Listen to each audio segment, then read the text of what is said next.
অনেক দিন পর স্বামী সন্তান নিয়ে ঘুরতে বের হলাম। বাসার ভিতরে থাকতে থাকতে একদম একঘেয়েমি হয়ে গিয়েছি, বোরিং লাগছে। তো বললাম যে চলো কোথা থেকে ঘুরে আসি। তো যেই বলা ওই সেই কাজ। ওর বাবাও বলতেছে যে আচ্ছা চলো। মেয়েটাও খুব যন্ত্রণা করতেছে, ঘুরতে যাবে ঘুরতে যাবে। যাই হোক, অবশেষে স্বামীর সাথে ঘুরতে বের হলাম। জানি না কোথায় যাব, তবে বের হয়েছি যখন কোথাও না কোথাও যাব, দেখি কোথায় যাওয়া যায়। তো আমার সবচেয়ে শপিং করতে ভালো লাগে, ঘোরাঘুরির চেয়ে শপিং করতে অনেক ভালো লাগে।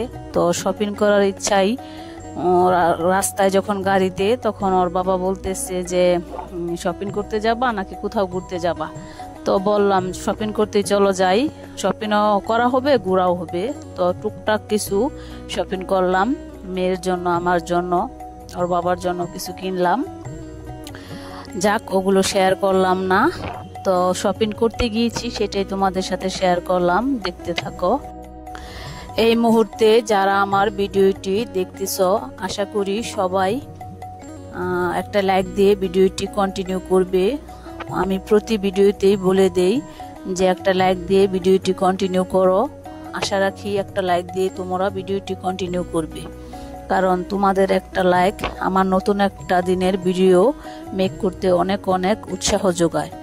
আর তোমরা যদি লাইক না করো তাহলে পরের ভিডিওটা তৈরি করতে আমার ইচ্ছা হয় না, মনটাই ভেঙে যায়। যাই হোক, সবাইকে একটাই সবার কাছে চাওয়া যে আমার পাশে থেকেও আমাকে সাপোর্ট করো, তবে আমি একদিন সাফল্যের চূড়ায় পৌঁছাতে পারবো ইনশাল্লাহ। আমরা মানুষ একা বসবাস করতে পারি না, সমাজ নিয়ে আমরা বসবাস করি। যাই হোক, একা জীবনে কিছু করা যায় না, এটা তোমরা সকলেই জানো, আমিও জানি। তাই বলি সবাই একে অপরকে সাপোর্ট করলে বা একে অপরের সাথে মিলেমিশে থাকলে অনেক দূর পর্যন্ত যাওয়া যায়, এটাই। তো আশা করি সবাই আমাকে সাপোর্ট করবে।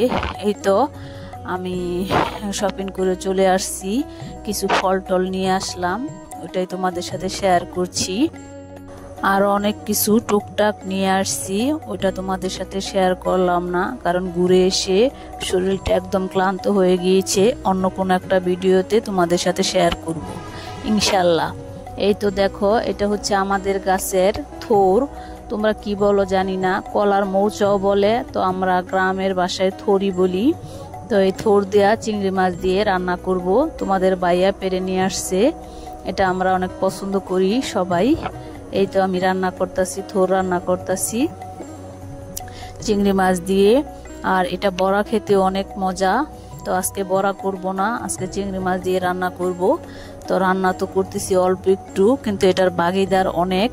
কারে কারে যে আমি দিব আমি নিজেও বুঝতে পারতাছি না। তবে সবাই মিলেমিশে কোনো কিছু খাইলে সেটার মজাই আলাদা, কারণ অল্প অল্প খাওয়াতেই আমার মনে হয় সেটা অনেক মজা হয়। আর একলা একজনে একটা কিছু খাইলে ওইটা তো মজা লাগে না।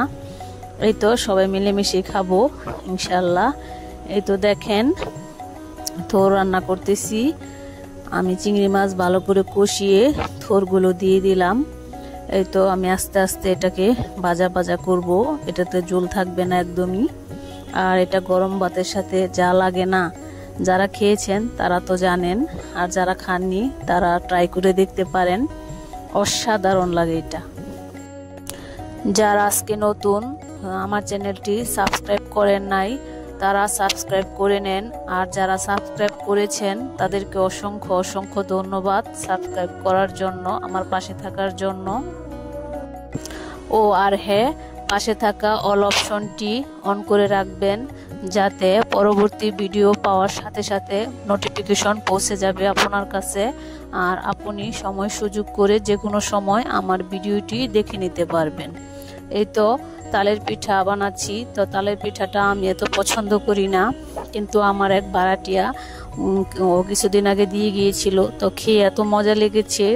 তো তখন আরও ইচ্ছে করছিল যে আরও পিঠা খাই, কিন্তু কি করার, পরের ঘরের পিঠা খেতে লাগে মিঠা, এটাই সত্য। যাই হোক, তার কিছুদিন পরেই আমার ছোট আর কি দেবরি বলেন, তাল আর নারকেল নিয়ে আসছে বাসায়। তো জানি না সে জানে কি না, তবে নিয়ে আসছে, তো ওইটা দিয়েই আজকে এই যে তালের পিঠা করতেছি, তালের পিঠা খাবো। তো পিঠাটা অনেক মজা হয়েছে। তো আমার এত ভালো লাগে না, তবে আজকে খুব ভালো লাগলো। তো এই তো সবাই